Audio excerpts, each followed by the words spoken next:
বিসমিল্লাহির রহমানির রহিম। আবারও উপস্থিত হলাম আপনাদের মাঝে। রাজ্জাক মেডিকেলের পক্ষ থেকে আন্তরিক শুভেচ্ছা। আমাদের দেশে প্রতিনিয়ত ইরেকটাল ডিসফাংশন নামক এক ব্যাধি ভর করতেছে। এই ইরেকটাল ডিসফাংশন নামক এই ব্যাধির জন্য প্রতিনিয়ত দাম্পত্য জীবন নিয়ে অসুখী, দাম্পত্য জীবন নিয়ে প্রতিনিয়ত সংসার ভেঙে যাচ্ছে, দাম্পত্য জীবন নিয়ে বিভিন্ন রকমের ঝগড়া বিভেদ লেগে থাকে। তাই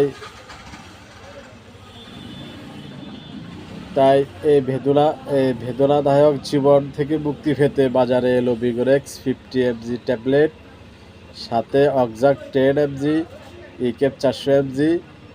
এই ওষুধগুলো খাবার পূর্বে 30 মিনিট আগে সেবন করতে হবে। এই বেদনাদায়ক জীবন থেকে মুক্তি পেতে, দাম্পত্য জীবনকে সুখময় করতে এই ড্রাগগুলো ব্যবহার করতে পারেন। ধন্যবাদ। সুস্থ থাকবেন, ভালো থাকবেন, এই প্রত্যাশা কামনা করি।